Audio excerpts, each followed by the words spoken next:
Good morning students. Today we are going to discuss हमारे आसपास के पदार्थ। 9th क्लास का फर्स्ट चैप्टर है पदार्थ। कहते किसे हैं पदार्थ?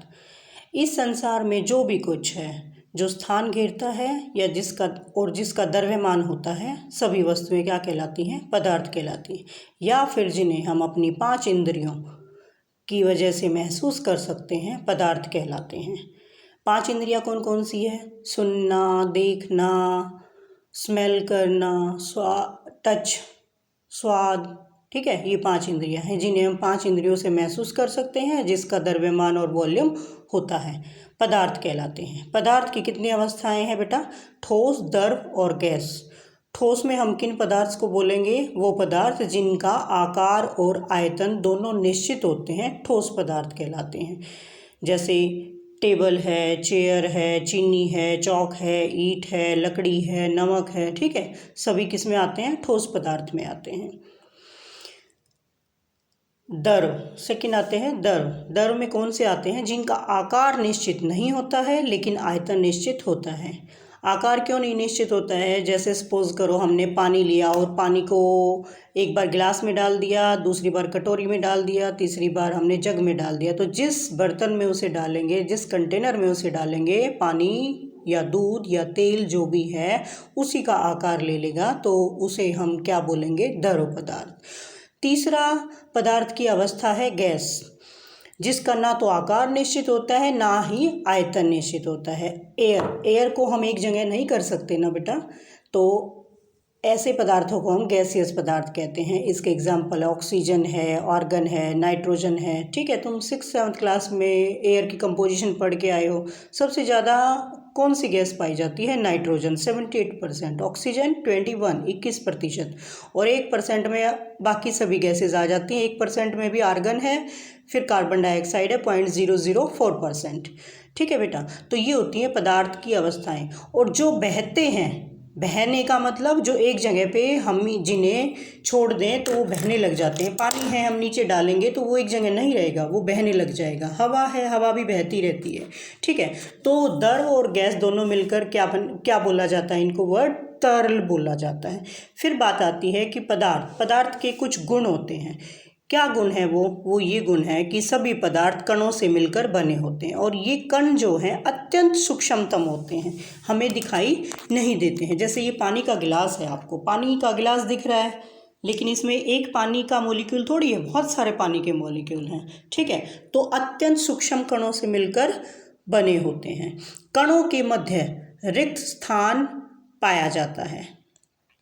कण, पदार्थ के कण जो है निरंतर गति करते रहते हैं, अर्थात पदार्थ के कणों में गतिज ऊर्जा होती है। ठीक है, तो ये गतिज ऊर्जा और परमाणु पदार्थ के कणों के मध्य एक आकर्षण बल होता है जिसे हम अंतराणुक बल कहते हैं। ये ठोस पदार्थ में सबसे ज़्यादा होता है, फिर द्रव में आता है, फिर गैस में आता है। अब हम बात कर रहे हैं कि पदार्थ के कणों के मध्य रिक्त स्थान होता है। अब ये पानी है बेटा, पानी। ठीक है, ये कांच के गिलास में मैंने पानी लिया है, ये निशान लगाया है। ओके, अब इसमें हम शुगर मिला देते हैं। अब हम इसमें शुगर ऐड कर रहे हैं, चीनी मिला रहे हैं, चीनी। ठीक है, अब ये देख रहे हो तुम निशान, पहले ये निशान लगा हुआ है ना, ये निशान लगा हुआ है। और इसको अब मैं दोबारा मार्क कर रही हूँ कि हमने दूसरा पदार्थ इसमें ऐड कर दिया, तो निशान हमारा यहाँ आ गया। ठीक है, यहाँ आ गया। लेकिन हम इसको, ये पूरी जब मिक्स हो जाएगी,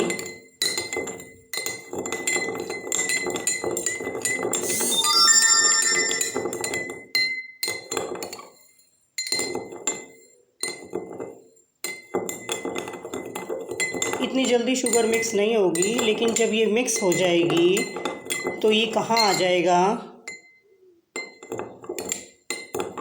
वापस अपनी अवस्था में, इसी पॉइंट पे आ जाएगी। इसी पॉइंट पे आने की वजह क्या है बेटा? कि पानी के अंदर रिक्त स्थान था जिसमें शुगर के कण एब्जॉर्ब हो गए। ठीक है, गरम करेंगे तो उससे आ जाएगा। उससे जल्दी हो जाएगा। ठीक है, जैसे जैसे चीनी मिलती जाएगी तो ये जो है इसका कम हो जाएगा। अब देखो नीचे आ गया ना, चीनी मिलाते ही हमारा कहाँ पहुँच गया था, ऊपर वाले पॉइंट पे पहुँच गया था। अब जैसे जैसे चीनी मिलती जा रही है कि इसके आयतन में हमारे नीचे वाले पॉइंट की तरफ जो है आता रहा है। पूरी शुगर इसके अंदर मिक्स होने के बाद हमारा ये वही लेवल आ जाएगा जहाँ से हमने पहले स्टार्ट करा था। तो इससे क्या सिद्ध होता है बेटा कि पदार्थ के कणों के मध्य रिक्त स्थान होता है। अब बात आती है कि ये शुगर है, इसको हमने कटोरी में डाल दिया तो इसने कटोरी का रूप ले लिया। हम इसे गिलास में डालेंगे तो गिलास का रूप ले लेगा, चम्मच में डालेंगे तो चम्मच का रूप ले लेगा। तो क्या ये द्रव है या गैस है? नहीं, इसमें एक शुगर, ठीक है बेटा, एक क्रिस्टल लेंगे, इनका अपनी एक पर्टिकुलर शेप है जो कि कभी चेंज नहीं होती। शुगर का एक दाना लेंगे तो उसकी अपनी एक शेप है, उसका अपना एक आयतन है जो कि निश्चित रहता है।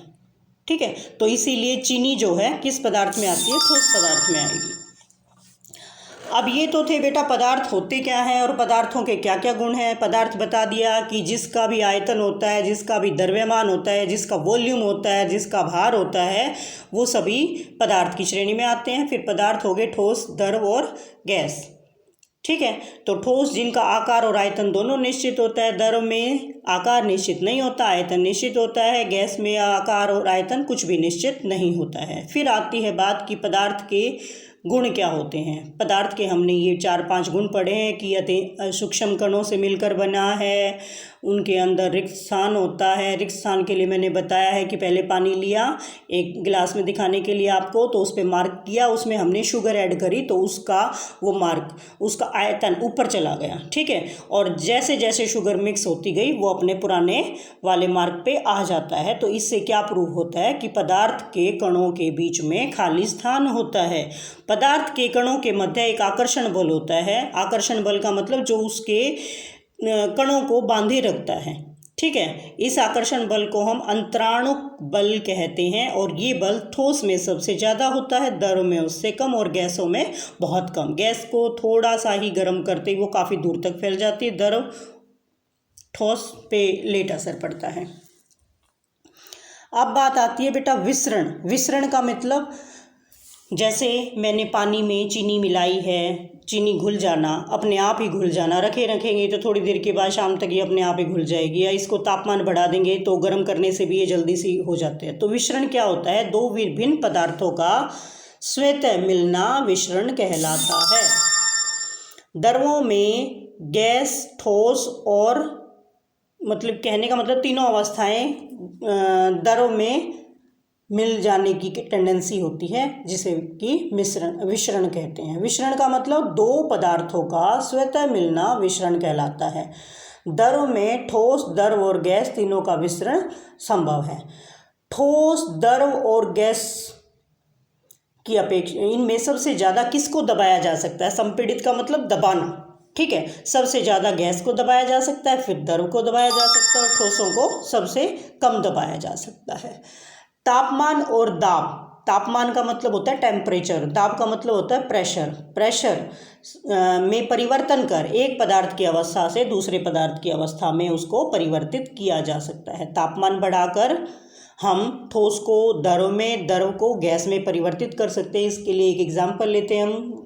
पानी है, पानी तीनों अवस्थाओं में पाया जाता है, ठोस में भी और द्रव में भी और गैसियस अवस्था में भी। ठीक बात है ना।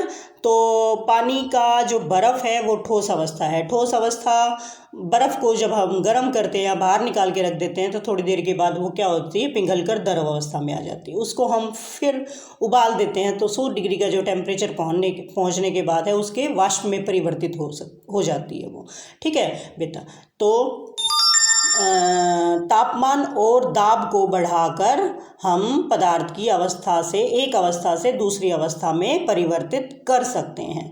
अब बात आती है कि जो हमने बताया है कि आइस है, बर्फ़ है, उसको वो पिघल कर क्या बन जाती है, पानी बन जाती है। तो गलनांक किस टेम्परेचर पर, वो निश्चित ताप जिस पर कोई ठोस पिघल कर द्रव अवस्था में परिवर्तित हो जाता है उसका गलनांक अर्थात मेल्टिंग पॉइंट कहलाता है। और एक बात और ध्यान रखनी है, जब तक कि पूरी बर्फ़ ना पिघल जाए उसके टेम्परेचर के, उसके तापमान में कोई वृद्धि नहीं होती है।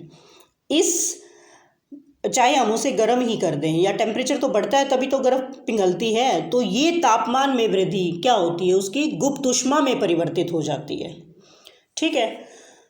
गलने की प्रक्रिया को संगलन भी कहते हैं। जो गलनांक है, गलनांक तो हो गया एक टेम्परेचर, वो निश्चित ताप जिस पर कोई ठोस द्रव में परिवर्तित हो जाता है उसको क्या कहते हैं, हम उसका गलनांक कहते हैं। जैसे बर्फ़ का गलनांक है 0 डिग्री सेल्सियस।